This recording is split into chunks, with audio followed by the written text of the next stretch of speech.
I, 29, female, got married to my longtime boyfriend, 27, male, this year.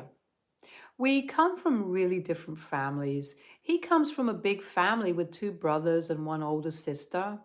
He's the youngest child, so he's always been the apple of everyone's eye in his family, but he's not spoiled at all. I, on the other hand, have no siblings.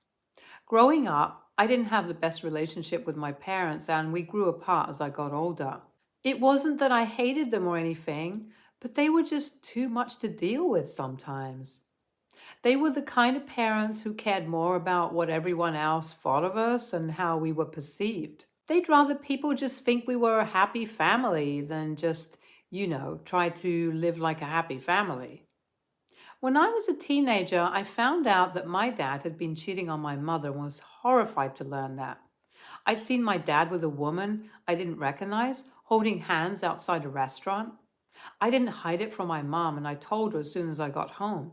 She was furious, but not at my dad, at me. She told me that I must never reveal stuff like that to anyone, and I was grounded for 2 days for bringing it up. So, yeah, I learned pretty early on that not speaking to my parents, unless we had guests or were in the company of other people, was the way to lead an easy life in my household. My parents were rich, so everything got paid for, and I never had to worry about that. But there was just never any emotional connection or bond I had with them.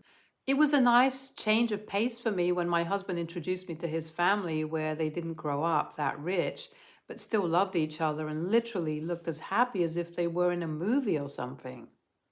Even at my wedding, my parents didn't seem emotional at all and were just sort of there while my husband's family was overjoyed. My husband's family has taught me what family feels like, and I love them like my own, just as they love me. So I decided to throw a dinner party for them today. I love cooking, but at my parents' house, they never cared for anything I made and preferred to have food prepared by our cook since they were more used to it. My husband, however, loved it when I cooked, and so I decided to cook for his family as well. They were super excited about it, and very honestly, so was I. The only issue here is that I'd completely forgotten that my parents' 25th wedding anniversary was on the same day. It had completely slipped my mind, and I'd only realized it a few hours before the party when I was going through my mail and found the invite there. Now, I couldn't shift the date of the dinner party, but my husband's older sister lives in Europe and was here for only a few more days. If I had delayed it any more, that would mean she wouldn't be able to attend, and I really wanted her to be there. So I considered skipping my parents' anniversary party since, well, it's not like they'd miss me there. And moreover, I was trying to do something for the family that seems to care about me, so I don't think that's wrong. I knew that my parents would definitely be upset that I missed it, but not because their only daughter didn't come, more because it'd raise awkward questions from the guests. But I went with my gut feeling and decided to skip my parents' anniversary party. I tried to get through to them to inform them that I wouldn't be attending, but neither of them responded. I guessed that they were both busy, so I emailed them that I won't be coming instead. But I didn't tell them that I'm hosting my in laws instead, though, since I knew that would piss them off a lot, as it would make it seem like I chose my in laws over my own parents, and that would look weird to other people. Towards 6 in the evening, half an hour before my husband's family was supposed to show up, my mother called me up to ask why I wasn't attending as she just opened her mail. I told her that I had important work to attend to and that I was sorry that I had to miss the party. But she wasn't having it and told me that I absolutely had to attend since this was a really important event for them. And it would be really strange to celebrate it without their only daughter.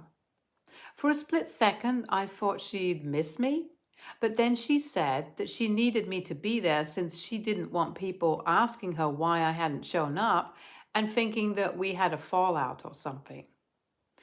I told her that my decision was final and hung up without bothering to wait for a reply. I had a lot of stuff cooking and I couldn't waste my time arguing with my mom over something as petty as this. After that, she texted me saying that she would drop by later that evening anyway, as she had important business to discuss with me. I replied and told her not to come, but she didn't respond anymore and I forgot about it. I'd hoped that everything would go smoothly and I was able to have my first dinner party successfully because this really meant the world to me. But my mother, true to her nature, didn't let that happen. I had my in-laws come over for the dinner party, and while it started off on a happy note, it ended as a total disaster. We were having fun until dinner was served, and they even loved what I had made, and it was all going smoothly until my mom dropped by. When my husband's family showed up, they brought wine and flowers for me, which was sweet. By then, I'd finished most of my cooking, and it was just a brisket that was still cooking. Before dinner, we drank and had a total blast in the living room, just sitting around and chatting, and I truly felt like I belonged. Even at the dinner table, nobody was on their phones, and we were all living in the moment. My husband's family loved my cooking and made it a point to compliment me several times. We were just about to start with dessert, brownies with vanilla ice cream, when the doorbell rang. We weren't expecting anyone, so it came as quite a surprise to me.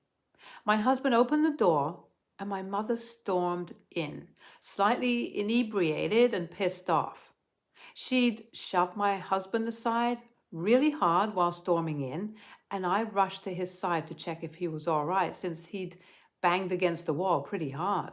After I made sure he was okay, I turned to my mother, who had already started screaming at me about how I was embarrassing her and myself in front of all her friends and relatives. I was really confused about what she was referring to when she showed me a picture of me laughing with everyone else in the living room that had been taken earlier that evening. My husband's sister had uploaded it on Facebook and tagged me, which is why it had shown up on my profile as well. I guess people saw that and concluded that I'd chosen to stay at home and spend time with my husband's family rather than attend my own parents' 25th wedding anniversary. My mom started yelling at me and asked me if I had any idea how embarrassing all of this was for her, and that she had to pretend that she knew about this when one of her gossip-mongering friends pointed this out to her. My sister-in-law tried to apologize, but my mom cut her off and told her to shut her mouth while she was talking. That was absolutely unacceptable, and I told her that she couldn't speak to my guests this way. I reminded her that I told her not to come today, but she said that she could do whatever she wanted to and slammed the sheet of paper onto the dinner table. At first, it just looked like a bunch of numbers, but when I started reading it properly, it was a track of all the major amounts of money that my parents had spent on me so far. Stuff like my education and my first car were included, and the final amount came up to around 800,000. I was in shock and looked at her while she declared that, now that I had chosen my family. I needed to pay her and my dad back for everything that they'd invested in me so far since I'd failed to be a good daughter. I felt humiliated and so small at that moment. I didn't even have anything to say, so I just stood there silently and cried. My mother continued with her tirade, but my husband had had enough and told her to leave me the hell alone. The rest of his family was also outraged to see her act out like this and asked her to leave. She left, but not before reminding me that whether I like it or not, I owe my family certain things and that I'd better not try to pull a stunt like this in the future ever again. It's been almost a day since that happened, and my in-laws made sure that they comforted me and even asked me if I needed them to stay for a while. While it was sweet of them to offer, I declined since I just needed some alone time, and they respected that as well. My husband consoled me for a while yesterday until I seemed less upset, and only then did he go to sleep. I'm just so frustrated. I was having such a great time with my in-laws and my family couldn't even tolerate that. It's like they're so miserable themselves that they can't stand the thought of me being happy either. I can't live like this anymore, and I just need to do something about this. I don't know what I'm going to do, but I'll definitely be speaking to my lawyer soon. This absolutely has to end somewhere. They don't own me just because they paid for stuff when I was a kid like any normal parent would. I'm just here to ensure that I'm all right. So, AITA for deciding to skip my parents' anniversary to host my in-laws instead? Update 1. After what happened yesterday, I realized that it was time that I told my husband the truth about my relationship with my parents. I'd always been a little ashamed of that part of my life since it made me feel like I'd failed at being a good daughter somehow.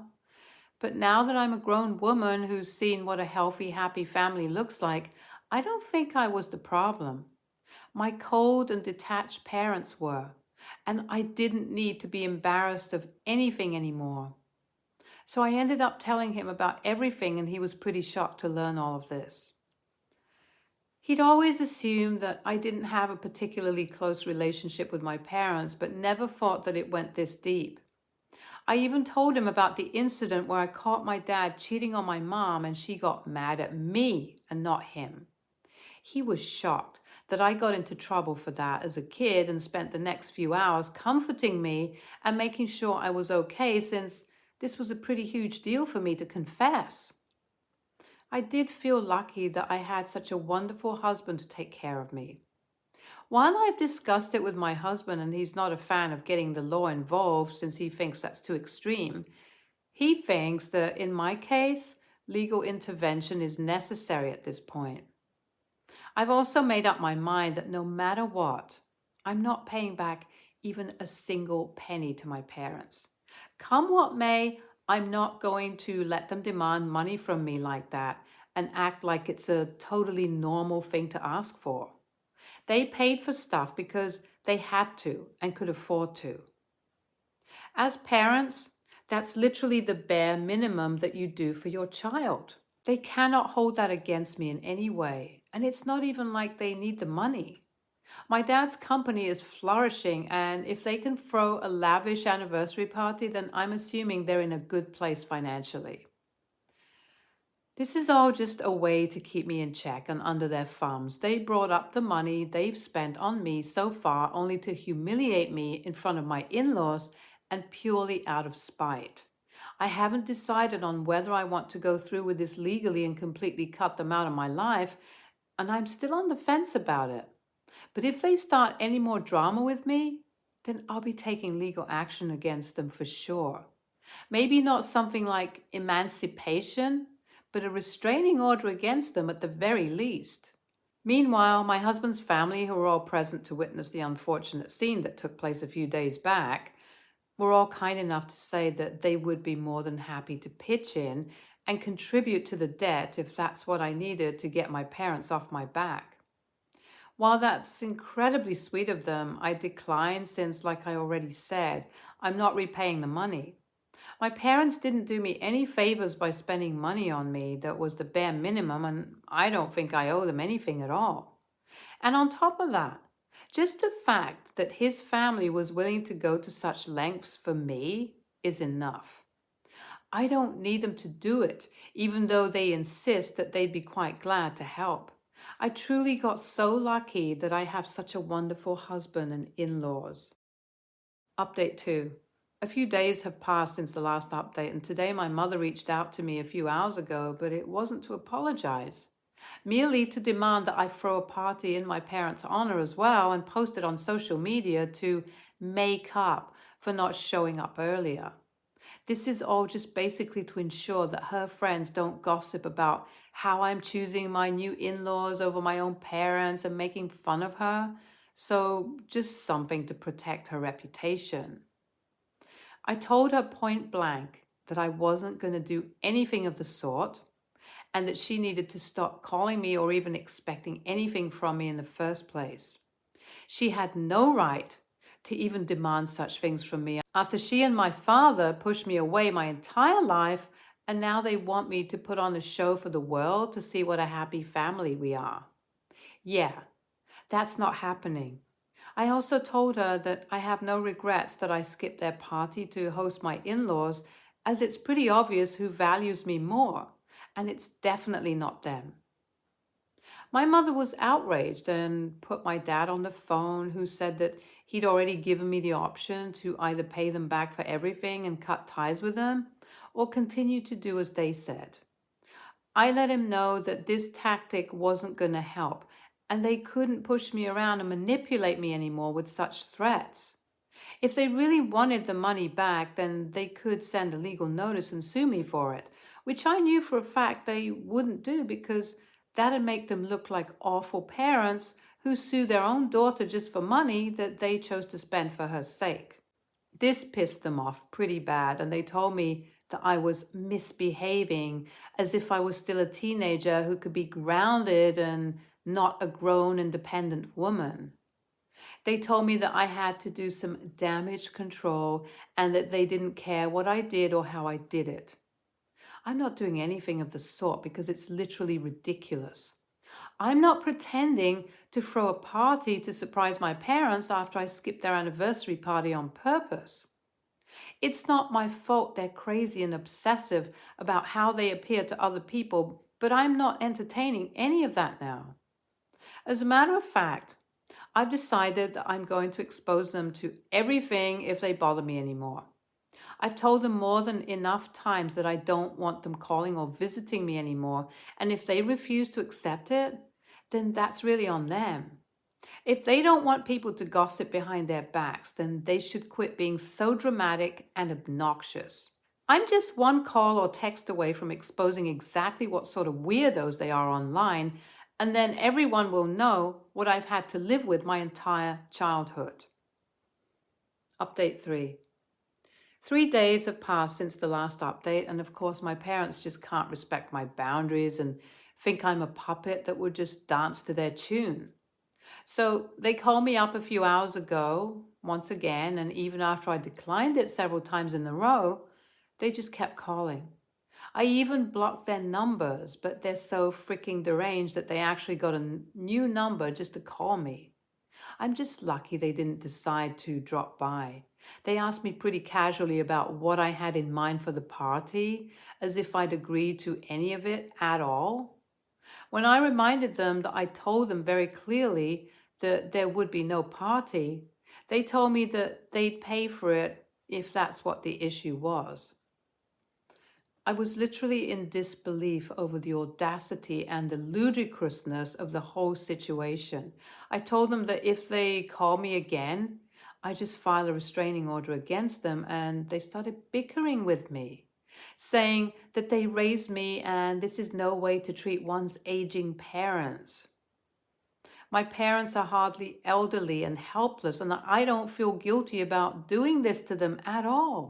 After a while, I just stopped arguing with them out of sheer frustration and decided to expose them like I'd made up my mind earlier. It took a lot of courage, since I knew that the consequences of this would not be pretty at all, but it just had to be done. I was sick of my parents thinking that they had the right to push me around and treat me like I was their property, even after they'd practically ignored me my entire life. So I typed out a long rant about how my parents treated me my entire childhood and now expected me to do what they said just so that we could still maintain the facade of a perfect family. I also mentioned my dad's cheating and my mother's reaction to it. I haven't been able to get over the unfairness of it all, and I don't think I ever will. After writing that post, I felt like a load had been lifted off of my shoulders, and when I hit the post button, I finally felt free. I didn't even care about how it would affect me or my parents. I was just glad that it was done. I'm sure that this will permanently ruin my relationship with my parents, and I truly hope that it happens, since I just can't take the thought of having to deal with them for the rest of my life. They've been a nightmare to grow up with, and as much as I wanted to believe that they'd change someday, they won't. And that's just the fact of the matter. But yeah, anyway, it's done. I've also decided to file for a restraining order against them in a few days. My husband and his family have also mentioned that they're going to support me in whatever way possible because they've witnessed firsthand the kind of meanness that my parents are capable of and are really happy that I've decided to cut them off entirely. Update 4. So it's been a couple of days since I posted, and oh boy, did my phone start blowing up. Most of it has been notifications from my friends and extended family and husband's family commenting supportive things on my post, but a lot of it has been extreme levels of hate from my parents' friends who are actually blaming me for how things turned out and are saying that I had no business speaking about my family's private business on a public platform like this. My parents are obviously furious and have been calling and texting me relentlessly, but I'm not answering any of it. I guess they haven't dropped by since they're scared that I might even spill more of their reality online, which is good. They should learn to stay away. I'm done putting up with their bull crap. And I've filed for a restraining order against them as well to ensure that they can't harass me or come around me anymore ever again. My husband has been so supportive of me so far, and even my husband's family has been applauding me for how brave I was to finally stand up to my parents. My mother has texted me several times to express how disappointed she is in me and that this is not how she raised me, which is ironic given how she didn't raise me at all. My dad has told me that he'll cut me out of his will as I exposed his affair, but I couldn't care less about that. I'll be closing out on a huge inheritance, that's for sure. But I'm a doctor and quite a successful one at that, so I'm not too worried about money. I'm not about to keep my mouth shut just for money. He's a cheater, and people should know just how big of a sham their marriage is. And to be honest, not just their marriage, but literally every freaking thing about my parents was fake. And all that they do is an act. I'm just glad that I don't have to put up an act with them anymore, and I'm free of this. I've even decided to take a family vacation, but with my husband and my in-laws after all of this is done, since I really need to de-stress. And yes, they're my family as well, even if it's the family I chose for myself. If anything, they're the ones who taught me what a real family does and stood by me. We've already booked the tickets to Australia, and as soon as the legal proceedings for the restraining order are done with, we're all out of here, and I couldn't be happier about it, honestly. Stay tuned for more stories from our girl relationships.